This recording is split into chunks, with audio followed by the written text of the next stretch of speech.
আমার আম্মু, আমার ভাই, খালাম্মা আর আমার বোন হানি তোলা আছে। তুরাগে ট্রলার ডুবির ঘটনায় মা ও 2 শিশু সন্তান সহ 5 জনের লাশ উদ্ধার, এখনো নিখোঁজ 2। স্রোতের কারণে প্রায় 10 ঘন্টা পর অভিযান স্থগিত ঘোষণা।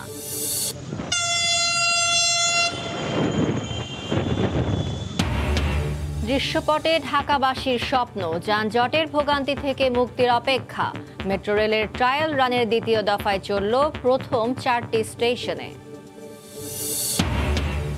ভাষান্তরে রোহিঙ্গা স্থানান্তরে আনুষ্ঠানিক স্বীকৃতি জাতিসংঘের, জানুয়ারির মধ্যে পাঠানো হবে 80,000। মুহিবুল্লাহ হত্যাকাণ্ডে ব্যাহত হবে না প্রত্যাবাসন। অবশেষে 7 মাস পর ভারতের সেরাম পাঠালো 10 লাখ ডোজ অক্সফোর্ড অ্যাস্ট্রাজেনেকার টিকা, কাটল আমদানি জটিলতা।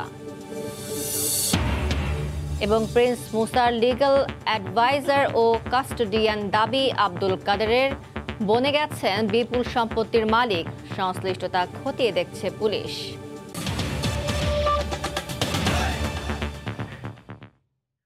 দেখছিলেন শিরোনাম, প্রবাসের সময়ের সঙ্গে আছে আমি ফারজানা মুমু। ভাগ্যক্রমে সাইমন আর তার বাবা প্রাণে বেঁচে গেলেও খুঁজে ফিরছে পরিবারের বাকি সদস্যদের। রাজধানীর আমিনবাজারে কয়লার ঘাটে তুরাগ নদে যাত্রীবাহী ট্রলার ডুবির ঘটনায় মা ও 2 শিশু সন্তান সহ 5 জনের লাশ উদ্ধার করা হয়েছে। এখনো নিখোঁজ রয়েছেন 2 জন। স্রোতের কারণে প্রায় 10 ঘন্টা পর উদ্ধার অভিযান স্থগিত করেছে ফায়ার সার্ভিস। জীবিত উদ্ধার করা হয়েছে 11 জনকে। যাচ্ছে না হিমড়ে শেখা দেয়া এই সারি যাচ্ছে, এই সারি আবুল ঘুরেছি ঘুরে মাঝে পড়ছে, এই যে এবার স্টিল বুড়ে এসে বলে আমার আম্মু, আমার ভাই, আমার খালাম্মা আর আমার বোন হানি তোলা আছে। চোখের সামনে মা আকলিমা বেগম ও 7 বছর বয়সী বোন জুইকে ডুবতে দেখেছে 10 বছরের সাইমন। আমিনবাজার থেকে পরিবারের 5 সদস্য নিয়ে আত্মীয়ের বাড়ি ফিরছিল সাইমন, কিন্তু বেপরোয়া গতিতে বিপরীত দিক থেকে আসা বালখেডের ধাক্কায় ডুবে যায় তাদের ট্রলার। বাবা ও সাইমন বেঁচে গেলেও ফেরেনি মা বোন। আপনার বুটে লাগে লাগছে পরে নৌকা গেছে খাইতে দেয়, নৌকার মাঝে ভুট গেছে, বড় ভুট গেছে বাদে নৌকা গেছে ডুবিয়া। আমার বাড়ি উলি, আমার বাচ্চা, আমার এক মাইয়া আছে, আমার এক শালি, আমার এক শালির বেড়া, আমরা সময় গেছে 5 জন। ফায়ার সার্ভিস বলছে শনিবার সকাল 8:50 তারা ট্রলার ডুবির খবর পান। শুরু হয় উদ্ধার অভিযান। 4টি বোটে করে 7 জন ডুবুরি 10 ঘন্টার চেষ্টায় 18 জন যাত্রী নিয়ে ডুবে যাওয়া ট্রলারের 4 শিশু ও 1 নারী সহ 5 জনের মরদেহ উদ্ধার করে ফায়ার সার্ভিসের ডুবুরি টিম। এই 5টা ভিকটিমকে আমরা নদী থেকে উদ্ধার করতে সক্ষম হয়েছি। 2 জন মিসিং আছে। কালকে ভোরে আমাদের উদ্ধার অভিযান শুরু হবে এবং আমাদের 4টা ইউনিট এখানে থাকবে। বর্গেটটি পুলিশের সাথে যোগাযোগ করে তারা এটাকে শনাক্ত করার জন্য চেষ্টা করছেন। ট্রলারটি নদীর তলদেশে ডুবে যাওয়ায় বাকিদের বেঁচে না থাকার শঙ্কা প্রকাশ করেছে ফায়ার সার্ভিস।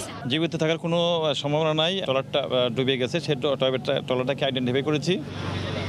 যাত্রীবাহী ট্রলারটিকে ধাক্কা দেয়া বালখেডটি বেপরোয়া গতিতে চলছিল বলে জানিয়েছে বিআইডব্লিউটিএ। বালখেডটা মানে এখানে আক্রমণ করেছে বা যেটা নিহত করেছে, এই নৌকাটা ডুবিয়েছে, তাকে ধরার জন্য আমরা চেষ্টা করছি এবং তার বিরুদ্ধে আমরা মেরিন কোর্টে মামলা দায়ের করব।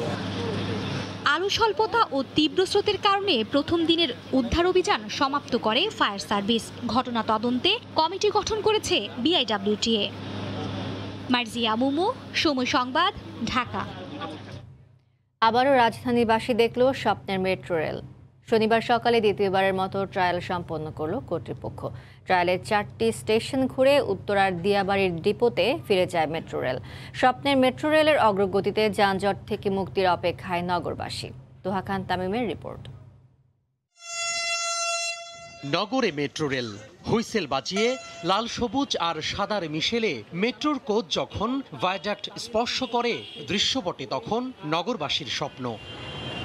এই স্বপ্নকে আরেকটু এগিয়ে নিতে দ্বিতীয় দফায় ট্রায়াল। স্বপ্নের যাত্রা যেন নির্বিঘ্ন নিরাপদ হয়, তাই তো বারবার এই উদ্যোগ। সংশ্লিষ্টরা বলছেন বাণিজ্যিকভাবে যাত্রার পূর্বে কিছুদিন পরপরই এভাবে চলবে নগরের কাঙ্ক্ষিত গণবাহন।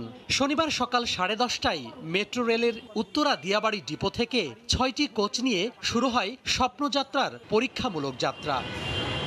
মেট্রোর উপস্থিতি জানান দিতেই উচ্ছ্বাস আর আবেগে উদ্ভাসিত হন নগরবাসী। আমাদের সামনে দিয়ে যাচ্ছে, আমাদের দেখতে খুব ভালো লাগতেছে। আমরাও একদিন উঠবো, আনন্দে ঘুরবো সবাই ফ্যামিলি সহ।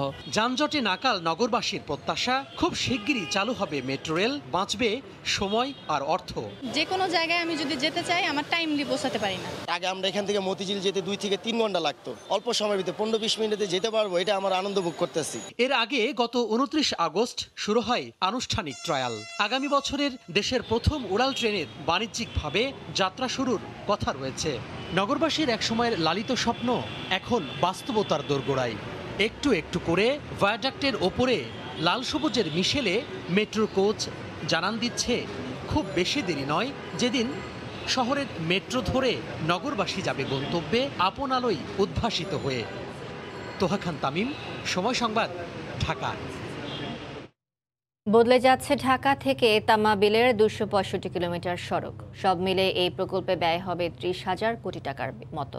প্রধানমন্ত্রী শেখ হাসিনা গত 16 ফেব্রুয়ারি জাতীয় অর্থনৈতিক পরিষদের নির্বাহী কমিটি একনেকের সভায় এই সড়ক উন্নয়ন প্রকল্প অনুমোদন দেন। ইতিমধ্যে কয়েকটি অংশের টেন্ডার সহ বিভিন্ন কাজ অনেক দূর এগিয়েছে বলে জানান পররাষ্ট্রমন্ত্রী। ইকরামুল কবিরের রিপোর্ট, ছবি তুলেছেন দিগেন সিংহ। এ যেন স্বপ্নের প্রতিফলন। যে সড়ক দেশের বাইরের দেশগুলোতে দেখা যায়, সেই সড়কই দেখা যাবে ঢাকা সিলেট তামাবিল সড়কে। উপ আঞ্চলিক যোগাযোগ, বিশেষ করে ভারত, মিয়ানমার, নেপাল, ভুটান এবং চীনের সঙ্গে যোগাযোগের জন্য ভৌগোলিকভাবে বাংলাদেশ কেন্দ্রবিন্দুতে রয়েছে। এসব বিবেচনায় প্রকল্পটি বিশেষভাবে গুরুত্ব দিচ্ছে সরকার। ঢাকা সিলেট 4 লেনের কাঙ্ক্ষিত প্রকল্পটি ফিজিবিলিটি হয় 2015 সালে। বাঁক সরলীকরণ সহ অধিক মাত্রার ট্রাফিক বিবেচনায় এনে 80 কিলোমিটার গতিবেগ নিশ্চিত করা হবে। প্রকল্পে ঢাকা থেকে সিলেট হয়ে তামাবিল পর্যন্ত 265 কিলোমিটার 6 লেনে রূপান্তর করা হবে। ভৈরব পর্যন্ত অলরেডি টেন্ডার হয়ে গেছে। সিলেটের যে শেরপুর থেকে লালাবাজার অংশ এবং মাধবপুর থেকে বারমাবাড়ির অংশ, এটা প্রস্তুতি সম্পন্ন। সড়ক নির্মাণের কাজ খুব শীঘ্রই শুরু হবে বলে জানালেন পররাষ্ট্রমন্ত্রী। হবিগঞ্জ ও সিলেটের জমি অধিগ্রহণের কাজ শেষ না হওয়ায় এই অংশের কাজের আগে ঢাকা থেকে ব্রাহ্মণবাড়িয়া অংশের কাজ শুরু হয়ে যাবে। ভূমি অধিগ্রহণের প্রস্তাব এখনো আসেনি, তবে আসার সাথে সাথে ভূমি অধিগ্রহণের কাজটি সমাধান করা যায় সে বিষয়ে জেলা প্রশাসন সার্বিক প্রচেষ্টা গ্রহণ করবে। মূল সড়কের উভয় পাশে ধীর গতির যান চলাচলের জন্য 5.5 মিটার প্রশস্ত সড়ক সহ প্রকল্পের আওতায় 66টি সেতু, 305টি কালভার্ট, 60টি ফ্লাইওভার বা ওভারপাস, 6টি রেলওয়ে ওভারপাস থাকবে। ইকরামুল কবির, সময় সংবাদ, সিলেট। নানা বিতর্কের পর এবার আন্তর্জাতিক স্বীকৃতি পেল ভাষাঞ্চর। এখানকার রোহিঙ্গাদের সব ধরনের মানবিক সহায়তা দিতে বাংলাদেশ সরকারের সঙ্গে সমঝোতা স্মারক সই করল জাতিসংঘের শরণার্থী বিষয়ক সংস্থা UNHCR। এর ফলে খাদ্য, শিক্ষা, জীবিকা সহ নানা সুবিধা নিশ্চিত হওয়ার কথা বলছে জাতিসংঘ। আগামী 3 মাসের মধ্যে আরও 80,000 রোহিঙ্গাকে ভাষাঞ্চরে নেওয়ার কথা জানিয়েছে দুর্যোগ মন্ত্রণালয়। এসাঞ্জয়ের রিপোর্ট। কক্সবাজারে থাকা 11 লাখের মধ্যে 1 লাখ রোহিঙ্গাকে সরিয়ে নিতে ভাষাঞ্চরে নেওয়া হয়েছে নতুন প্রকল্প। প্রাকৃতিক ঝুঁকি, মূল জনপদ থেকে বিচ্ছিন্নতা, নিরাপত্তা সহ নানা ইস্যুতে শুরু থেকে এর বিরোধিতা করে জাতিসংঘ সহ আন্তর্জাতিক সংস্থাগুলো। তবে অটল থাকে বাংলাদেশ। একসময় OIC পশ্চিমা দেশগুলোর পাশাপাশি ভাষাঞ্চর পরিদর্শন করে জাতিসংঘের প্রতিনিধিরাও সেখানকার সুযোগ সুবিধা দেখে অবশেষে বাংলাদেশের যুক্তি মেনে নিতে বাধ্য হয় তারা। শনিবার দুপুরে তাই আনুষ্ঠানিক চুক্তি করে দুই পক্ষ। দুর্যোগ ও ত্রাণ মন্ত্রণালয়ের সচিব ও UNHCR এর আবাসিক প্রতিনিধি নিজ নিজ পক্ষে চুক্তি স্বাক্ষর করেন। বলেন, এখন নিশ্চিত হবে সব ধরনের সুবিধা। আগামী জানুয়ারি মাসের মধ্যে আরও 80,000 রোহিঙ্গাকে নিয়ে যাওয়া হবে ভাষাঞ্চরে। এই MOU স্বাক্ষরের মাধ্যমে জাতিসংঘের সংস্থাসমূহ কর্তৃক কক্সবাজারের মতো ভাষাঞ্চরও সকল মানবিক সহায়তা পরিচালিত হবে। কক্সবাজারের মতো ভাষাঞ্চরেও আমাদের মূল লক্ষ্য হবে রোহিঙ্গাদের নিরাপদ, সম্মানজনক ও স্বেচ্ছায় প্রত্যাবাসনের জন্য প্রস্তুত করে তোলা। রাখাইনেও সব ধরনের সুযোগ সুবিধা তৈরি করতে আমরা কাজ করছি। তবে বাংলাদেশের পক্ষ থেকে মূল তাগিদ ছিল দ্রুত মিয়ানমারে প্রত্যাবাসন নিশ্চিত করতে কাজ করার উপর। বিশাল একটা বাজেটের ব্যাপার।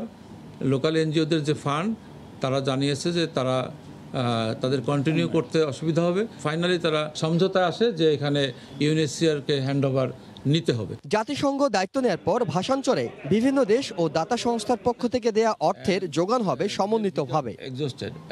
ইহসান জুয়েল, সময় সংবাদ, ঢাকা। রোহিঙ্গা নেতা মহিবুল্লাহ হত্যাকাণ্ড অনাকাঙ্ক্ষিত ঘটনা, এটি প্রত্যাবাসন প্রক্রিয়া ব্যাহত করবে না বলে মন্তব্য করেছেন পররাষ্ট্র সচিব। আর অতিরিক্ত শরণার্থী ত্রাণ ও প্রত্যাবাসন কমিশনার জানালেন, জাতিসংঘ বাংলাদেশ সমঝোতা স্মারক সই হওয়ায় দ্রুত ভাষান্তরে 1 লাখ রোহিঙ্গাকে স্থানান্তর করা হবে। বিকেলে রোহিঙ্গা ক্যাম্প পরিদর্শন শেষে একথা বলেন তারা। এদিকে উখিয়া ক্যাম্প থেকে Arakan Rohingya salvation army Archer সদস্য 5 রোহিঙ্গাকে আটক করা হয়েছে। গেল 29 সেপ্টেম্বর রাতে লম্বাশিয়া ক্যাম্পে নিজের অফিসে একদল দুর্বৃত্তের গুলিতে নিহত হন রোহিঙ্গা নেতা মহিবুল্লাহ। এরপর ক্যাম্পের নিরাপত্তা জোরদারে বাড়ানো হয় আইনশৃঙ্খলা রক্ষা বাহিনীর সদস্য সংখ্যা। এই হত্যাকাণ্ড এবং ক্যাম্পের সার্বিক পরিস্থিতি পর্যবেক্ষণে শুক্রবার কক্সবাজার আসেন পররাষ্ট্র সচিবের নেতৃত্বে 4 সদস্যের প্রতিনিধি দল। শনিবার ক্যাম্প ও নিহত মহিবুল্লাহর অফিস পরিদর্শন করে রোহিঙ্গা প্রতিনিধি ও সংশ্লিষ্ট নানা পর্যায়ের কর্মকর্তাদের সাথে বৈঠক করেন তারা। খোঁজখবর নেন মহিবুল্লাহর পরিবারেরও। রোহিঙ্গা ক্যাম্প পরিদর্শন শেষে বিকেলে কক্সবাজার বিমানবন্দরে সাংবাদিকদের মুখোমুখি হন পররাষ্ট্র সচিব মাসুদ বিন মোমেন। তিনি বলেন, মহিবুল্লাহ হত্যাকাণ্ডে প্রত্যাবাসন প্রক্রিয়া ব্যাহত হবে না। আজকেই আপনার এই ভাষাঞ্চলে কিভাবে জাতিসংঘ পার্টিসিপেট করবে বা এঙ্গেজড হবে সেটার একটা চুক্তি স্বাক্ষরিত হয়েছে ঢাকাতে। আমরা মনে করছি না যে মহিবুল্লাহর মৃত্যুর এই যে আপনার অকাল মৃত্যুতে রিপ্যাট্রিয়েশনটা সেইভাবে ব্যাহত হবে। এদিকে দ্রুত ভাষান্তরে 1 লাখ রোহিঙ্গাকে স্থানান্তরে প্রস্তুত বলে জানান অতিরিক্ত শরণার্থী ত্রাণ ও প্রত্যাবাসন কমিশনার। আমরা আশা করা যায় শীঘ্রই তারা তাদের কার্যক্রম শুরু করবে। এর মধ্যে তারা ইতিমধ্যে তাদের প্রাথমিক কাজ পরিকল্পনা শুরু করেছে। সরকারের যে পরিকল্পনা এখন প্রায় 20,000-এর মতো গেছে, 1 লক্ষ নিয়ে যাওয়ার পরিকল্পনা। এদিকে কক্সবাজারের উখিয়ায় ক্যাম্প থেকে Arakan Rohingya salvation army Archer সদস্য 5 রোহিঙ্গাকে আটক করা হয়েছে। তাদের বিরুদ্ধে ক্যাম্প এলাকায় চাঁদাবাজি, হত্যা, অপহরণ সহ বিভিন্ন অপরাধের অভিযোগে উখিয়া থানায় একাধিক মামলা রয়েছে বলে জানিয়েছে এপিবিএন। সময় সংবাদ, কক্সবাজার। অবশেষে 7 মাস পর ভারতের সেরাম ইনস্টিটিউট পাঠালো 10 লাখ ডোজ অক্সফোর্ড অ্যাস্ট্রাজেনেকার টিকা। শনিবার বিকেলে শাহজালাল আন্তর্জাতিক বিমানবন্দরে ভারত থেকে টিকা দেশে পৌঁছায়। ক্রয় চুক্তির আওতায় 3 কোটির মধ্যে 80 লাখ টিকা হাতে পেল বাংলাদেশ। হঠাৎ করে ভারতে কোভিড পরিস্থিতির অবনতি হওয়ায় চলতি বছরের 23 ফেব্রুয়ারি সবশেষ 20 লাখ টিকা আসার পর থমকে যায় টিকার চালান। অবশেষে 7 মাসের অচলাবস্থা ভেঙে ভারতের সেরাম ইনস্টিটিউটের সঙ্গে বেক্সিমকোর চুক্তি করা বাণিজ্যিকভাবে 10 লাখ কোভিশিল্ডের টিকা শনিবার সন্ধ্যায় দেশে পৌঁছে। এর মাধ্যমে চুক্তি অনুযায়ী 3 কোটির মধ্যে অক্সফোর্ড অ্যাস্ট্রাজেনেকার 80 লাখ ডোজ পেল বাংলাদেশ। ভারতের সেরাম ইনস্টিটিউট থেকে অক্সফোর্ড অ্যাস্ট্রাজেনেকার 3 কোটি ডোজ কোভিশিল্ড কিনতে গত বছরের নভেম্বরে ত্রিপক্ষীয় চুক্তি করে সরকার। চুক্তি অনুযায়ী প্রতি মাসে 50 লাখ টিকা আসার কথা ছিল। গত 25 ফেব্রুয়ারি প্রথম চালানে 50 লাখ ডোজ হাতে পায় বাংলাদেশ। কামরুজ্জামান মামুন, সময় সংবাদ, ঢাকা। মশা মারতে 1 বছর আগে হাঁস থেরাপি শুরু করে সিটি কর্পোরেশন, কিন্তু সেই হাঁসের এখন আর দেখা মিলছে না। এলাকাবাসী বলছেন, কোথাও দূষিত পানি, আবার কোথাও রক্ষণাবেক্ষণের অভাবে মারা গেছে অনেক হাঁস। যদিও নগর কর্তৃপক্ষের দাবি হাঁস থেরাপিতে কমেছে মশা। কীটতত্ত্ববিদরা বলছেন, মশা মারতে এমন উদ্ভট কৌশল অবাস্তব। নুরুল আলম নয়নের ক্যামেরায় নাজমুস সালেহের রিপোর্ট। রমনা পার্কের লেকে মশা মারতে ছাড়া হয় 75টি হাঁস। দক্ষিণ সিটি কর্পোরেশনের এমন 10টি জলাশয়, পুকুর ও খালে ছাড়া হয় 5 শতাধিক হাঁস, 5 মণ তেলাপিয়া মাছের পোনা ও 10,000 ব্যাঙাচি। 10টি জলাশয়ের 7টিতেই এখনও টিকে আছে সেই হাঁস।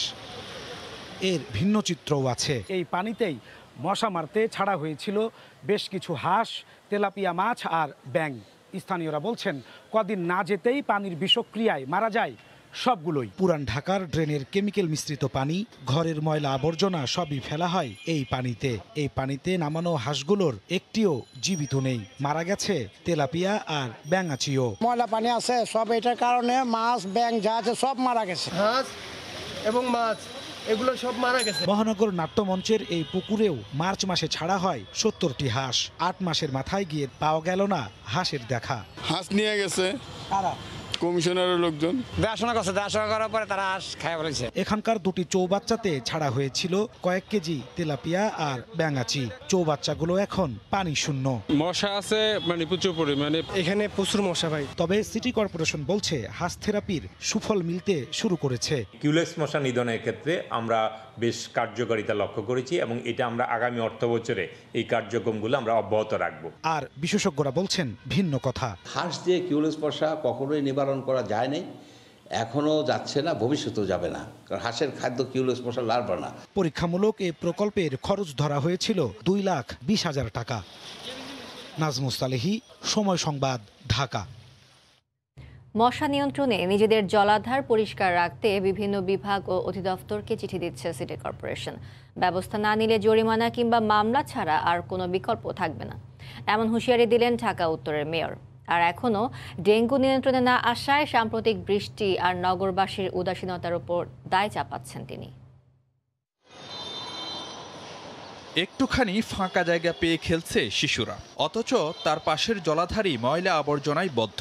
সামনের দিনগুলোতে এমন পানি হতে পারে অ্যানোফিলিস আর কিউলেক্স মশার প্রজনন ক্ষেত্র। এমন চিত্র দেখা গেল রাজধানীর খিলগাঁওয়ের নতুন বাগ এলাকায়।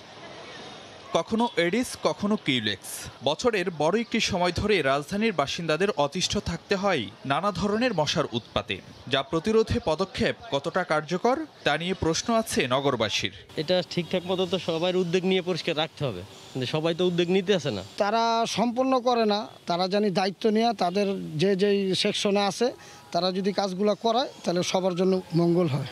এই যখন অবস্থা, তখন রাজধানীর খিলগাঁওয়ে এডিস ও কিউলেক্স মশার বিস্তার রোধে বিশেষ অভিযানের উদ্বোধন করতে গেলেন উত্তরের মেয়র। জানালেন মশক নিয়ন্ত্রণে নিজেদের মালিকানায় থাকা জলাধারগুলো পরিষ্কার রাখতে বিভিন্ন সংস্থাকে চিঠি দিচ্ছে সিটি কর্পোরেশন। আমি কিন্তু আগে সিভিল এভিয়েশন সহ বিআরটিএ সহ বাংলাদেশ রেলওয়ে সহ সবার বিরুদ্ধে কিন্তু বিভাগীয় মামলা করেছি। এখানেও কিন্তু সেই ধরনের তাহলে অবশ্যই বিভাগীয় মামলা করতে হবে, এর কোনো বিকল্প নাই। এদিকে অক্টোবরের প্রথম সপ্তাহ পার হয়ে গেলেও এখনও থামছে না ডেঙ্গুর প্রকোপ। মেয়র অবশ্য এর জন্য সিটি কর্পোরেশন নয়, দায়ী করলেন আবহাওয়া আর নগরবাসীর উদাসীনতাকে। প্রতিরোধ থেকে হলো আমাদের সচেতনতা, আমাদের সচেতনতাকে সবাই জানতে হবে যে আমরা সিটি কর্পোরেশন থেকে কোনো বাসার 6 তলায় কিন্তু যেতে পারবো না। বিশেষজ্ঞদের শঙ্কা, বছর জুড়েই থাকতে পারে ডেঙ্গুর প্রভাব, তাই সে অনুযায়ী সমন্বিত কার্যক্রম চলবে সব সময়, এমন আশার ফুলঝড়িও শোনাচ্ছে সিটি কর্পোরেশন। ফারুক ভূঁইয়া, রবিন, সময় সংবাদ, ঢাকা। আসন্ন ইউনিয়ন পরিষদ নির্বাচনে বিএনপির স্বতন্ত্র পরিচয়ে অংশ নিচ্ছে বলে মন্তব্য করেছেন আওয়ামী লীগের সাধারণ সম্পাদক ওবায়দুল কাদের। তিনি বিএনপিকে প্রকাশ্যে দলীয় প্রতীকে নির্বাচনে অংশ নেওয়ার আহ্বান জানান। শনিবার সকালে তার বাসভবনে ব্রিফিংয়ে একথা বলেন ওবায়দুল কাদের। ইউনিয়ন পরিষদ নির্বাচনে বিএনপি স্বতন্ত্র পরিচয়ের ঘোমটা পরে অংশ নিচ্ছে। ঘোমটা ছেড়ে প্রকাশ্যে দলীয় প্রতীকে নির্বাচনে অংশ নিয়ে সৎসাহস প্রদর্শন করুন। শেখ হাসিনার সরকারের উন্নয়ন অর্জনে দেশের মানুষ খুশি। বিএনপির আন্দোলনে জনগণ সাড়া দেবে না। বিএনপিকে আবারও পরিষ্কারভাবে আমরা জানিয়ে দিতে চাই, পরবর্তী নির্বাচনের ব্যাপারে সংবিধানের বাইরে যাওয়ার কোনো সুযোগ নেই। তথ্য ও সম্প্রচার মন্ত্রী ডক্টর হাসান মাহমুদ বলেছেন, বিএনপি জনবিচ্ছিন্ন দল বলেই বারবার নির্বাচন বর্জনের কথা বলে। শনিবার সন্ধ্যায় ভার্চুয়ালি যুক্ত হয়ে চট্টগ্রামের রাঙ্গুনিয়া উপজেলা মিলনায়তনে পূজা উদযাপন পরিষদ আয়োজিত অনুষ্ঠানে তিনি একথা বলেন। বিএনপি অতীত নির্বাচন 2018 সালের নির্বাচনের আগেও নির্বাচন বর্জনের কথা বলেছিল, পরে তারা নির্বাচনে অংশগ্রহণ করেছে। তো নির্বাচন বর্জন তারাই করে যারা যে সমস্ত দলের কোনো জনভিত্তি নাই, তারাই নির্বাচন বর্জনের কথা বলে। বিএনপিকে যদি জনমুখী রাজনৈতিক দল হিসাবে টিকিয়ে রাখতে হয়, নির্বাচনে অংশগ্রহণ করার কোনো বিকল্প নাই। দলীয় নেতাদের পর এবার পেশাজীবী সংগঠনের সঙ্গে বৈঠকে করছে বিএনপির শীর্ষ নেতারা। আগামী নির্বাচনের প্রস্তুতি এবং বর্তমান রাজনৈতিক পরিস্থিতি ও জোট সম্প্রসারণের বিষয়ে তাদের মতামত জানতে এই বৈঠক বলে জানা গেছে। শনিবার বিকেল 4টায় দলের চেয়ারপারসনের গুলশান কার্যালয়ে তৃতীয় দফায় দ্বিতীয় দিনের মতো বৈঠক করে। গত মাসে 2 দফায় 6 দিন দলের বিভিন্ন স্তরের নেতাদের সঙ্গে সিরিজ বৈঠক করে বিএনপি। এর ধারাবাহিকতায় চলতি সপ্তাহে গতকালও বৈঠক করেন নেতাকর্মীরা। বর্তমান রাজনৈতিক পরিস্থিতি ও আগামী দ্বাদশ সংসদ নির্বাচনের কর্মপরিকল্পনা ঠিক করতেই বিভিন্ন পর্যায়ে আলোচনা করছে বিএনপি। বৈঠকের সিদ্ধান্তের বিষয়ে শিগগিরই গণমাধ্যমকে জানানো হবে বলে জানিয়েছেন দলের নেতারা। ব্যক্তি একজন, কিন্তু তার তথ্য পাসপোর্টে ব্যবহার করে দুই ব্যক্তি রয়েছেন দুই দেশে। এমন অসম্ভব ঘটনাও ঘটে পাসপোর্ট অধিদপ্তরে। দুজনই পাসপোর্ট নিয়েছেন রাজধানীর আগারগাঁও থেকে। শুধু তাই নয়, এক ব্যক্তির একাধিক পাসপোর্ট নেয়ার ঘটনাও রয়েছে। এই নিয়ে অধিদপ্তর যেমন বিপাকে, তেমন সীমাহীন দুর্ভোগ পোহাতে হচ্ছে প্রকৃত পাসপোর্ট গ্রহীতাদের। অধিদপ্তর বলছে দালালের সহায়তায় জালিয়াতি করেছেন অনেকে। সাদাত রহমতুল্লাহর রিপোর্ট।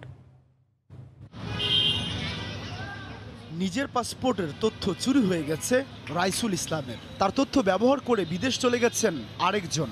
মাঝখানে শুধু ছবির পরিবর্তন। বছর ধরে দফায় দফায় আগারগাঁও পাসপোর্ট অধিদপ্তরে গিয়েও পাননি সমাধান।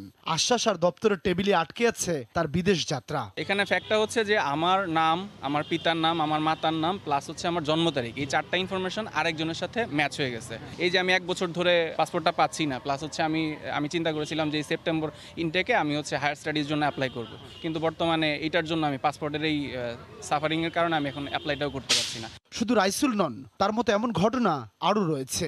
জার্মান প্রবাসী আলমগীর তার পাসপোর্ট নবায়নের আবেদন করেন আগারগাঁও পাসপোর্ট অফিসে। তাতেই পিলে চমকানো খবর, তার তথ্য পাসপোর্টে নিয়ে আরেকজন চলে গেছেন দুবাই। বিভীষিকাময় দুর্ভোগ আর 3 দফা পুলিশ ভেরিফিকেশনের পর পেয়েছেন সোনার হরিণ পাসপোর্টের দেখা। এখানেই শেষ নয়, ছিলেন সনাতন ধর্মাবলম্বী, হয়ে গেছেন মুসলিম, ঘুরে এসেছেন সৌদি থেকে, এখন আবার পূর্বের পাসপোর্টের আবেদন করেছেন সেই ব্যক্তি। এমন পরিস্থিতিতে অবর্ণনীয় দুর্ভোগে থাকা সেবা প্রত্যাশীদের অভিযোগ, পাসপোর্ট অধিদপ্তরের কর্মকর্তাদের জন্যই ঘটেছে এমন ঘটনা। আপনারা বিদেশ গেছেন, এখানে দেশে সঠিক কথা আসছেন, ফ্যামিলি আছে, বাচ্চা আছে, অনেকজন 2 বছর 3 বছর ফ্যামিলি সহ ধ্বংস হয়ে যাচ্ছে, তাদের কোনো খতিয়ে দেখে না। কিভাবে ঘটলো এমন তথ্য চুরির ঘটনা?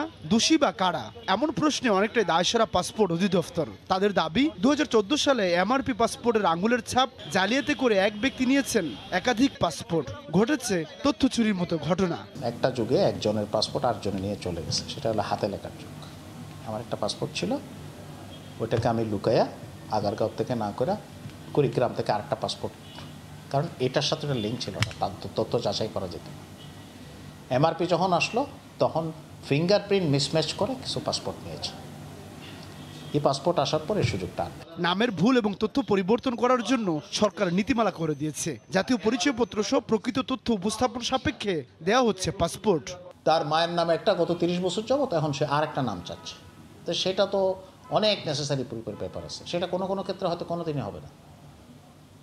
সে 10 বছর 15 বছর বয়স পরিবর্তনের জন্য সে বিভিন্ন ধরনের অ্যাপ্লিকেশন করেছে, সেটা তো হবে না। কোটি প্রবাসী আর বিদেশ ভ্রমণকারীদের পাসপোর্ট নিয়ে ভোগান্তি যেন নিয়ম হয়ে দাঁড়িয়েছে। বিশেষজ্ঞরা বলছেন, যথাযথ উদ্যোগ আর দায়ীদের শাস্তির আওতায় আনলেই খুলবে জট। সাদাত রহমতুল্লাহ, সময় সংবাদ, ঢাকা। চট্টগ্রাম শাহ আমানত আন্তর্জাতিক বিমানবন্দরে 80 পিস স্বর্ণের বারসহ সিভিল এভিয়েশনের এক নিরাপত্তা কর্মীকে আটক করেছেন এনএসআই ও শুল্ক গোয়েন্দারা। স্বর্ণের বারগুলো নিয়ে পালিয়ে যাওয়ার সময় তাকে ধাওয়া করে আটক করা হয়। পরে কোমরের বেল্টে লাগানো অবস্থায় 5 কোটি টাকা মূল্যের বারগুলো জব্দ করে কাস্টমস। শাখাবাদ টিপুর ক্যামেরায় কমলদের রিপোর্ট। এপিবিএন এবং শুল্ক গোয়েন্দা পরিবেষ্টিত হয়ে আছেন সিভিল অ্যাভিয়েশনের নিরাপত্তা কর্মী বেলাল উদ্দিন। তার কোমরে লাগানো অবস্থায় জব্দ হয়েছে প্রায় 10 কেজি ওজনের 80 পিস স্বর্ণের বার। মূলত বিমানবন্দরের টয়লেট থেকে সন্দেহজনকভাবে বের হওয়ার সময় শুল্ক গোয়েন্দা এবং এনএসআই কর্মীরা তাকে চ্যালেঞ্জ করলে বেলাল দৌড়ে পালিয়ে যাওয়ার চেষ্টা করে। পরে তাকে ধাওয়া দিয়ে আটক করা হয়। ওখানে পানি খাইতে যাই, দেখতেছি কিছু বস্তু পরে রয়েছে, তা আমি ওগুলো দেখতেছি, দেখে বাইরে এসেছি। তারপরে আমাদের এগুলো আমি কিছু খুলেও দেখি না, এগুলো কি জিনিস ছিল স্যার, আমি নিয়ে বাইরেছি আর কি। বিমানবন্দর সূত্র জানায়, দুবাই থেকে আসা বাংলাদেশ বিমানের একটি ফ্লাইটে স্বর্ণের চালান আসবে এমন তথ্য ছিল গোয়েন্দাদের কাছে। 10 মিনিটের ব্যবধানে ওমান এয়ার এবং বাংলাদেশ বিমানের 2টি ফ্লাইট অবতরণ করে শাহ আমানত বিমানবন্দরে। সেখানকার কোনো যাত্রী এই চালান টয়লেটে রেখে এসেছিল। তবে আটককৃত বেলাল উদ্দিন দাবি করেছেন, টয়লেটের ঝুড়ি থেকেই এসব স্বর্ণের বার কুড়িয়ে পেয়েছিল। কোমরের বেল্টের নিচে আন্ডার বেল্টে পরে না যায়, বেল্টের মধ্যে সে টাইট করে এভাবে বাঁধতে রাখছে। ওই অবস্থায় 3 বান্ডিল মাল পাই, এটা এখন 180 পিস টোটাল। সে পাচার তো করতেছিল, তার কাছে একটাই কথা যে আমি ওয়াশরুমে পাইছি। আমাদের ধারণা নিচে কোনো যাত্রী আছে, তাকে দিছে। ধরা পড়ার পরে প্রথমে সে ধস্তাধস্তি করে পালিয়ে যাওয়ার চেষ্টা করে। এরপরে সে বলে যে এটা বাথরুমের মধ্যে সে পরিত্যক্ত অবস্থায় পেয়েছে। এর আগে নাকি তাকে একদিন ওই সন্দেহজনকভাবে জিজ্ঞাসাবাদ করা হয়েছিল, ওই দিন কিছু পাওয়া যায়নি এই সেম পারসনকে। এই ঘটনায় পতেঙ্গা থানায় একটি মামলা দায়ের করা হয়েছে। কমল দে, সময় সংবাদ, চট্টগ্রাম। প্রিন্স মুসা বিন শমশেরের লিগ্যাল অ্যাডভাইজার এবং তার নগদ অর্থ ও বিভিন্ন স্থাপনার কাস্টোডিয়ান তিনি। তার আরেক পরিচয়, তিনি জনপ্রশাসন মন্ত্রণালয়ের অতিরিক্ত সচিব। এসব ভুয়া পরিচয় ব্যবহার করে প্রতারক আব্দুল কাদের গেল কয়েক বছরে বিপুল সম্পত্তির মালিক বনে গেছেন। তবে তার সঙ্গে মুসার আসলেই কোনো সম্পর্ক আছে কিনা তা খতিয়ে দেখছেন গোয়েন্দারা। রাজধানীর গুলশানের জব্বার টাওয়ারে ৬,৫০০ স্কোয়ার ফিটের অফিস আব্দুল কাদেরের। বৃহস্পতিবার রাতে এই অফিসে অভিযান চালায় গোয়েন্দা পুলিশ। গ্রেফতার করা হয় অতিরিক্ত সচিব পরিচয় দেয়া আব্দুল কাদের এবং তার স্ত্রী সহ ৪ জনকে। সংবাদ সম্মেলনে গোয়েন্দাদের দাবি, গেল কয়েক বছরে কোনো রকম বৈধ উপার্জন ছাড়াই বিপুল সম্পত্তির মালিক হয়েছেন তিনি। নোয়াখালীর সুবর্ণচরের ভূমিহীন কৃষক পরিবারে জন্ম নেয়া কাদের চলাফেরা করেন কোটি টাকার গাড়িতে। গুলশান ছাড়াও কারওয়ান বাজারে আছে তার অফিস। রাজধানীর বিভিন্ন এলাকায় একাধিক ফ্ল্যাট, গাজীপুরে 9তলা বাড়ি, পুবাইলে আছে বাগান বাড়ি। অন্তত 10টি ব্যাংকে রক্ষিত আছে কোটি কোটি টাকা। কাদের একসময় গানম্যান নিয়ে চলাফেরা করতেন, এখন অবশ্য সে নিজেই অস্ত্র ও ওয়াকিটকি নিয়ে চলাফেরা করেন। একটি বাড়ি একটি খামার প্রকল্পের মাধ্যমে কোটি কোটি টাকা আত্মসাতের প্রমাণ পেয়েছে পুলিশ। তার সাথে দেখা করার জন্য সে প্রাথমিকভাবে 50,000 টাকা ভিজিটিং ফি নেয়। 20 থেকে 25 কোটি টাকা পাওয়ার জন্য ডাউন পেমেন্ট হিসেবে সে 5 থেকে 10% টাকা নিয়ে এইভাবে প্রতারণা করে টাকাগুলি নিয়ে। ধনকুবের মুসা বিন শমশেরের লিগ্যাল অ্যাডভাইজার এবং তার সম্পত্তির কাস্টোডিয়ান হিসেবেও নিজেকে পরিচয় দেন তিনি। মুসা তাকে 20 কোটি টাকার চেকও দিয়েছেন। আমরা তো তার ডকুমেন্টটা দেখেছি, ডকুমেন্টে তার সাথে লেনদেনের যে সম্পর্কটা দেখেছি, সে 20 কোটি টাকা মুসা বিন শমশের তাকে দিয়েছে। কেন দিয়েছে আমরা তাকে তো জিজ্ঞাসাবাদ করব। এত বড় একটা কোম্পানি, একটা নন মেট্রিক কেন সে অ্যাডভাইজার নিয়োগ দিল, এটা একটু আমরা দেখব। কাদেরের বিরুদ্ধে এর আগেও আরো হাফ ডজন মামলার তথ্য পেয়েছে পুলিশ। সে আরো কি প্রতারণার সাথে জড়িত। বুলবুল রেজা, সময় সংবাদ, ঢাকা। করোনাকালে মোবাইল ও গেজেটে আসক্ত হয়েছে ৬৭% স্কুল শিক্ষার্থী। এ কারণে বেড়ে গেছে মাথা ব্যথা, দৃষ্টিশক্তি জটিলতা ও মানসিক সমস্যা। দেশের 7 প্রতিষ্ঠানের গবেষকদের গবেষণায় এ তথ্য উঠে এসেছে। আরও জানাচ্ছেন পার্থপ্রতিম বিশ্বাস। দেশে স্কুল শিক্ষার্থীদের মধ্যে গত 1 বছরে বেড়েছে মোবাইল ও গেজেট আসক্তি। এই কারণে করোনা মহামারী চলা অবস্থায় গত বছর জুন থেকে ডিসেম্বর পর্যন্ত 21টি জেলায় 1800 শিক্ষার্থীর উপর দেশের 7 প্রতিষ্ঠান এক গবেষণা পরিচালনা করে। গবেষণায় দেখা যায় 68% শিক্ষার্থী দিনে 2 থেকে 4 ঘন্টা মোবাইলে সময় কাটাচ্ছে। 9% শিক্ষার্থী কম্পিউটার স্ক্রিনে ও 8% ট্যাবে দিনের অধিকাংশ সময় ব্যয় করছে। দেশের 70% শিক্ষার্থী শারীরিক কোনো কাজ বা খেলাধুলার অবকাশ পায়নি 2020 সালে এবং তাদের 50% ঘরের বাইরে কোনো শারীরিক কর্মকাণ্ডের সুযোগ একেবারেই পায়নি। মাত্র 25% শিক্ষার্থী গ্যাজেট ব্যবহার করেছে নিয়মিত অনলাইন ক্লাসের জন্য। 40% শিক্ষার্থী কার্টুন, নাটক ও চলচ্চিত্র দেখার কাজে, 27% শিক্ষার্থী সামাজিক যোগাযোগ মাধ্যম ব্যবহারের জন্য এবং 17% শিক্ষার্থী গেমস খেলার জন্য গ্যাজেট ব্যবহার করেছে। প্রায় 68% কিন্তু ইউজ করে হচ্ছে স্মার্টফোন, আর 9% হচ্ছে কম্পিউটার এবং 8% হচ্ছে আপনার ট্যাব ইউজ করে। করোনা মহামারী শুরুর আগে যেখানে ছাত্রছাত্রীদের শারীরিক সমস্যাগুলোর মধ্যে প্রধান ছিল ডায়রিয়া, চুলকানি, পেট ব্যথা, জ্বর ও সর্দি, সেখানে গত 1.5 বছরে মাথা ব্যথা, দৃষ্টিশক্তি জটিলতা, ঘুমের সমস্যা, বিষণ্ণতা ও খিটখিটে মেজাজ এবং জ্বর সবচেয়ে বেশি পরিলক্ষিত হয়। ঘরবন্দি হয়ে থাকা ও গ্যাজেটের প্রতি অতিরিক্ত আসক্তির কারণে এই অবস্থার সৃষ্টি হয়েছে বলে মনে করেন গবেষকরা। এই সমস্যাটা যদি দীর্ঘমেয়াদী হয় তাহলে এটা আমাদের দেশের ভবিষ্যতের জন্য অবশ্যই আশঙ্কার একটা কারণ হয়ে দাঁড়াবে। শিশুদের গেজেট আসক্তি কমানোর জন্য পারিবারিকভাবে বিভিন্ন উদ্যোগের অন্য কোনো বিকল্প নেই বলে মনে করেন বিশেষজ্ঞ চিকিৎসকরা। বাবা মা দুজনেরই ভূমিকা আছে বাচ্চাকে এই ব্যাপারে উৎসাহ দেওয়া, যে গ্যাজেট স্ক্রিন টাইম কমানো এবং শারীরিক পরিশ্রমটা বাড়ানো। 2 ঘন্টার বেশি স্ক্রিন টাইম থাকা উচিত নয় এবং 2 বছরের নিচের বাচ্চাদের তো টোটালি না। সবচেয়ে বেশি মোবাইল ও গ্যাজেটের ব্যবহার দেখা গেছে ইংরেজি মাধ্যম শিক্ষার্থীদের মধ্যে, সবচেয়ে কম দেখা গেছে মাদ্রাসা ও ক্ষুদ্র নিগোষ্ঠীর শিক্ষার্থীদের মধ্যে। পার্থপ্রতিম বিশ্বাস, সময় সংবাদ, চট্টগ্রাম। অভিভাবকদের দীর্ঘদিনের দাবির মুখে উচ্ছেদ করা হলো ভিকারুন্নেসা নূন স্কুল অ্যান্ড কলেজের বেইলি রোড শাখার জায়গা থেকে ফখরুদ্দিন বিরিয়ানির স্থাপনা। শনিবার দুপুরে ঢাকা জেলা ম্যাজিস্ট্রেটের উপস্থিতিতে এই উচ্ছেদ কার্যক্রম চালানো হয়। উচ্ছেদ করা জায়গায় একাডেমিক ভবন নির্মাণ করা হবে বলে জানিয়েছেন প্রতিষ্ঠানটির অধ্যক্ষ। রাজধানীর বেইলি রোডের ভিকারুন্নিসা স্কুল অ্যান্ড কলেজের বিশাল ক্যাম্পাসের এক প্রান্তে ফখরুদ্দিন বিরিয়ানি ও ডেকোরেটরের স্থাপনা ছিল দীর্ঘদিন ধরে। ছাত্রীদের এর পাশ দিয়েই ঢুকতে হতো ক্যাম্পাসে, কিন্তু ফখরুদ্দিন বিরিয়ানিতে কাজ করা কর্মচারীরা খালি গায়ে ঘোরাফেরা করত চত্বরে। কলেজের মধ্যে এই অবস্থা নিয়ে শিক্ষার্থীরা বিব্রত, এমন অভিযোগ তুলে গত জুলাই মাসে সংবাদ সম্মেলন করেন অভিভাবকরা। অবশেষে শনিবার সকাল 11টার দিকে ঢাকা জেলা ম্যাজিস্ট্রেট ও পুলিশ সদস্যদের উপস্থিতিতে ভিকারুন্নিসা স্কুল অ্যান্ড কলেজের পক্ষ থেকে ফখরুদ্দিন বিরিয়ানির স্থাপনা উচ্ছেদের কার্যক্রম শুরু হয়।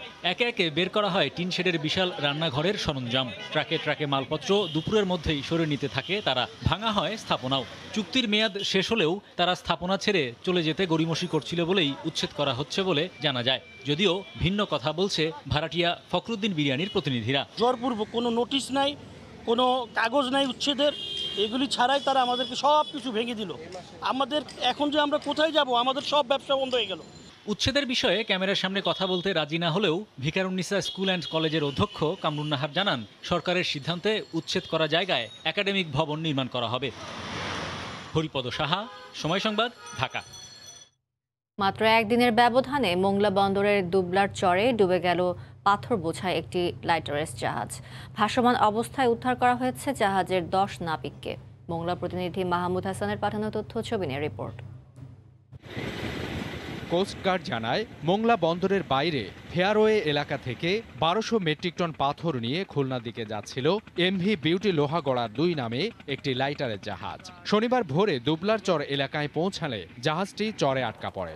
উদ্ধারের চেষ্টা করা হলে এক পর্যায়ে তলা ফেটে পানি ঢুকে যায়। খবর পেয়ে ঘটনাস্থলে পৌঁছে স্থানীয়দের সহায়তায় 10 নাবিককে জীবিত উদ্ধার করে কোস্টগার্ড। নৌ রুটে বাণিজ্যিক জাহাজ চলাচলে কোনো রকম বাধার সৃষ্টি হবে না। আমরা উভয় পক্ষের মালিক পক্ষকে বলেছি দ্রুত এই দুটি জাহাজকে অপসারণ করতে, এবং তাদেরকে আমরা 15 দিন সময় বেঁধে দিয়েছি। এর আগে শুক্রবার মোংলার পশুর চ্যানেলের কানাইনগর এলাকায় তলা ফেটে সার বোঝাই একটি কার্গো জাহাজ ডুবে যায়। চিৎকার শুনে স্থানীয়দের সহায়তায় জাহাজের মাস্টার সহ 10 নাবিককে জীবিত উদ্ধার করা হয়। দুর্ঘটনার পর জাহাজটি উদ্ধারে কোনো তৎপরতা চোখে পড়েনি। পাশে 2টা কার্গো ছিল, কার্গো 2টা দেখলাম টেনে নিয়ে এসে চরে বাজাই দিল মাস্টার। তারপর আমরা মাস্টারকে উদ্ধার করে নিয়ে দিয়ে আসলাম। যত তাড়াতাড়ি সমাধান করা যায় এই ব্যবস্থা তো করতেই হবে। চলতি বছর 27 ফেব্রুয়ারি ও 30 মার্চ ডুবে যায় কয়লাবাহী 2টি কার্গো জাহাজ। প্রায়ই এমন দুর্ঘটনায় উদ্বিগ্ন ব্যবসায়ীরা। সময় সংবাদ, মোংলা। নিষেধাজ্ঞায় সঠিকভাবে সহায়তা না মেলায় বাধ্য হয়ে নদীতে যাচ্ছেন জেলেরা। পুলিশের হাতে আটক হওয়ার পর জামিন নিতে আবারও ঋণের জালে জড়াচ্ছে পরিবার। এতে করে বাড়ছে সংকট। তবে সংকটে থাকা জেলেদের দ্রুত খাদ্য সহায়তার আওতায় আনার আশ্বাস দিয়েছে মৎস্য বিভাগ। নাসিরউদ্দিন লিটনের তথ্য, উৎপল দেবনাথের ছবি নিয়ে রিপোর্ট। চরফ্যাশনের মেঘনাপাড়ের মিয়াজানপুর গ্রামের সহোদর জেলে হাসান ও হাফিজের আয়ে চলে পরিবারের 12 সদস্যের সংসার। 4 অক্টোবর নিষেধাজ্ঞার পর তাদের আয়ের পথ বন্ধ। পেটের দায়ে বুধবার রাতে নদীতে ইলিশ ধরতে গিয়ে আইনশৃঙ্খলা রক্ষা বাহিনীর হাতে আটক হন হাসান, হাফিজ সহ 6 জন। ভ্রাম্যমাণ আদালত তাদের প্রত্যেকের 5000 টাকা করে জরিমানা করেন। জরিমানার 10,000 টাকা ধার করে পরিশোধের পর 2 ভাই ফিরে আসলেও এখন ঋণের টাকা শোধ নিয়ে চরম দুশ্চিন্তায়। ঘরে অসুস্থ ছেলের চিকিৎসার খরচ জোগাতে নদীতে গিয়ে হাসানদের সাথে আটক হন একই এলাকার মোহাম্মদ জামাল ও মোতাহার সহ 6 জন। টাকার অভাবে শুক্রবার দুপুর পর্যন্ত তাদের ছাড়িয়ে আনতে পারেনি পরিবার। নদীতে গেছি, প্রশাসন ধরে আমরা আরো 5000 টাকা জরিমানা করছে। রাতে ভাই দুইটা এগুলো সুদানের লেগে আমরা টাকা দিয়েছে আনতে গেছি। সকালে 11 টাকা লেগে অলিং নিছি, আর একবার আমার দেওয়ার মতো কোনো নিষেধাজ্ঞায় নদীতে নামতে পারছেন না জেলেরা। আবার ইউনিয়ন পরিষদের গড়িমসিতে পাচ্ছেন না সরকারি খাদ্য সহায়তাও। কামাই রোজগার বন্ধ, নদীতে যাওয়া বন্ধ, পারি না চাউল কিনতে, পারি না সদাই কিনতে। আমাদের জেলেদের দাবি হলো যে আমাদের চাউলটা জরুরি দেওয়া। এ অবস্থায় কর্মহীন জেলেদের মধ্যে সরকারি সহায়তা দ্রুত বিতরণের দাবি মৎস্যজীবী সমিতি নেতার। সরকারি চাউলটা যদি অভিযানের প্রথম থেকেই চাউলটা দেওয়া দরকার, তো জেলেরা অনেকটাই সুবিধা হতো। তবে সংকটে থাকা জেলেদের খাদ্য সহায়তার আওতায় আনার আশ্বাস দেয় মৎস্য বিভাগ। 20 কেজি হারে চাল বরাদ্দ করেছেন, এটা ইতিমধ্যে ইউনিয়ন পর্যায়ে চলে গেছে।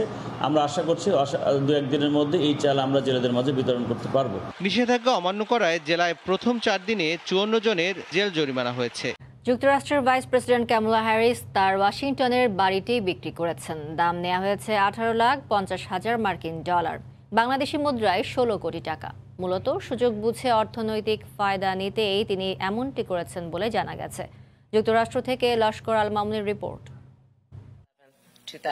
যুক্তরাষ্ট্রের রাজধানী ওয়াশিংটন ডিসির ওয়েস্ট এন্ড এলাকায় অবস্থিত 2 বেডরুম 2 বাথরুমের 1730 বর্গফুটের বাড়িটি 6 মাস আগেই বিক্রির ঘোষণা দেন মার্কিন ভাইস প্রেসিডেন্ট কামালা হ্যারিস।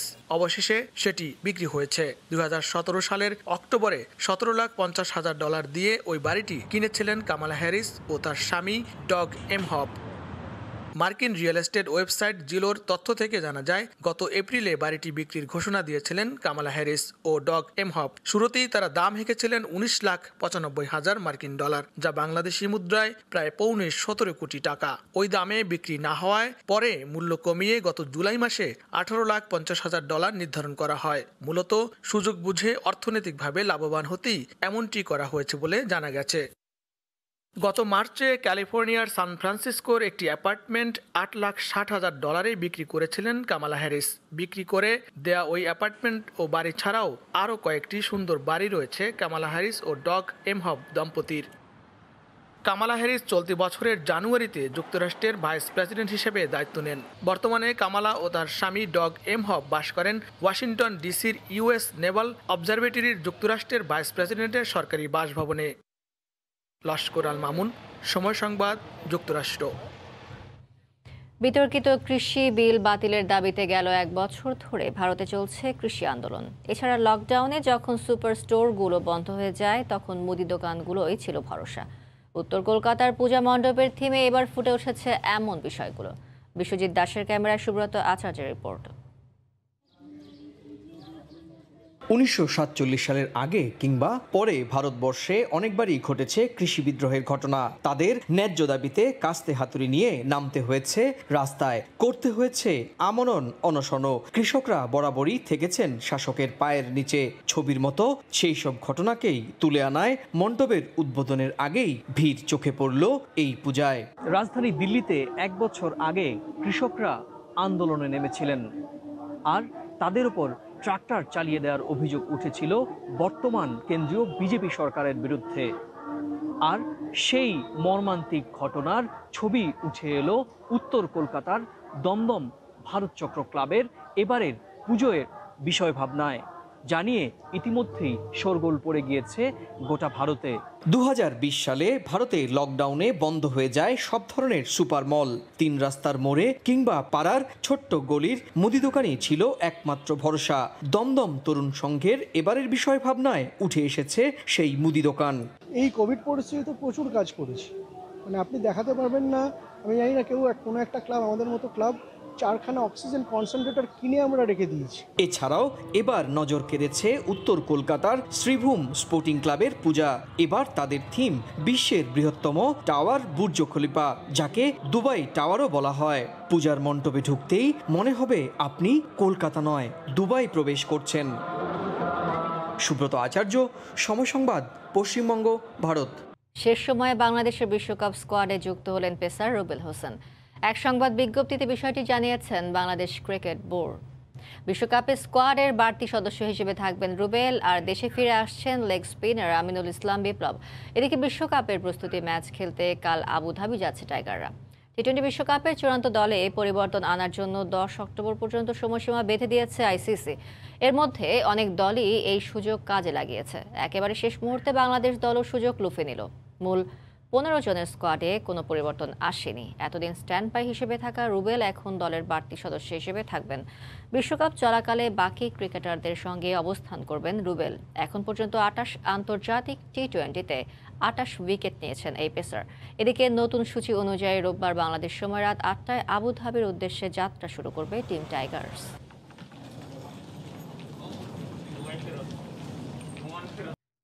নেপালকে হারিয়ে সাফ চ্যাম্পিয়নশিপের ফাইনালে জায়গা করতে হলে জয় করতে হবে স্নায়ু চাপ, এমনটাই মনে করেন ডিফেন্ডার তপু বর্মন। বিগ ম্যাচের আগে ঘুরে ফিরে আসছে 2018 স্মৃতি। এবার আর তার পুনরাবৃত্তি চান না TV4। 2 দিনের বিশ্রামে চাঙ্গা হয়েছেন দলের বাকি ফুটবলাররাও। প্রত্যাশা তাদের ভালো কিছু করার। মালদ্বীপ থেকে সেলিম আহমেদের ক্যামেরায় এস এম ইকবালের রিপোর্ট।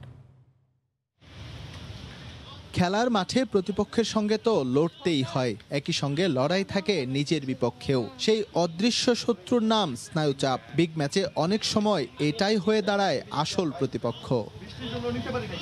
এবারের সাফে নেপাল বাংলাদেশ ম্যাচটা ঠিক এমনই। জিতলে বেঁচে থাকবে সম্ভাবনা, আর হারলেই বাদ। এই যখন পরিসংখ্যান, তখন পারবে তো লাল সবুজরা? আমাদের মোটিভেট এবং এখান থেকেই হতে হবে, কারণ আমাদের লাস্ট ম্যাচ নেপালের সাথে শেখানোর সুযোগ আছে আমাদের। যদি আমরা সেই ম্যাচটা জিততে পারি তাহলে কিন্তু আমরা ফাইনালে যাব। তারপরে এই জায়গায় অনেক সমীকরণ আছে, যদি ইন্ডিয়া নেপালকে হারায় তাহলে মনে হয় আমাদের জন্য সোজা হবে। নেপালের বিপক্ষে মাঠে নামার আগে ঘুরে ফিরে আসছে 2018 সাফের স্মৃতি। একই হিসেবের মারপ্যাচে পড়ে সেবার স্নায়ুচাপ জয় করতে পারেনি বাংলাদেশ। তবে এবার আর তার পুনরাবৃত্তি চায় না ব্রুজন বাহিনী। আমাদের পয়েন্টটা ধরেন বেশি থাকবে, কাট ডাজেন্ট ম্যাটার। যখন আমাদের ধরেন নেপালের সাথে যদি আমরা জিতে যাই, যদি নেপাল সমীকরণ এই জায়গায় আছে, যদি ইন্ডিয়ার সাথে নেপাল হারায়, আমরা নেপালকে যদি হারাই, তাহলে কিন্তু কার্ড আর এই জায়গায় ফেক না, এই জায়গায় পয়েন্ট ফেক। তো আশা করি অবশ্যই আমাদের সবাই অনেক ভালো প্লেয়ার, সবাই বেস্ট প্লেয়ার। এদিকে শুক্রবারের মতো আজকের দিনটাও বিশ্রামে কেটেছে বাংলাদেশের। সুইমিং আর জিমে মন প্রফুল্ল করার চেষ্টা করেছেন ফুটবলাররা। লড়াইয়ের আগে এই টোটকাটা খুবই জরুরি। আমরা ভালো করার ট্রাই করব এবং প্লেয়াররা এখন মোটামুটি ভাবে অনেক বেশি উৎফুল্ল, কারণ নেপালের ম্যাচটা যদি জিততে পারি আমরা ফাইনালে যাব এবং মালদ্বীপে যারা প্রবাসী ভাইয়েরা আছেন তারা অবশ্যই মাঠে এসে আমাদেরকে উৎসাহ দিবেন। ওই ম্যাচটা বিজয়ের মাধ্যমে আমরা ফাইনালটা খেলতে পারি। আমি সুযোগ পাই 11 জনের মধ্যে খেলার বা চেঞ্জিংয়ে, তো আমি চেষ্টা করব আমি আমার ভালোটা খেলার। 2 দিনের বিরতি শেষে আবারও মাঠের প্রস্তুতি শুরু করবে বাংলাদেশ। 13 অক্টোবর মহারণ। আরও একবার কঠিন পরীক্ষার সম্মুখীন লাল সবুজ ফুটবল। এস এম ইকবাল, সময় সংবাদ, মালদ্বীপ। এ পর্যায়ে শীর্ষ সংবাদগুলো জানিয়ে দিচ্ছি আরও একবার। আমার আম্মু, আমার ভাই, আমার খালাম্মা আর আমার বোন হানি চলে আসে। তুরাগের ট্রলার ডুবির ঘটনায় মা ও 2 শিশু সন্তান সহ 5 জনের লাশ উদ্ধার। এখনো নিখোঁজ 2। স্রোতের কারণে প্রায় 10 ঘন্টা পর অভিযান স্থগিত ঘোষণা।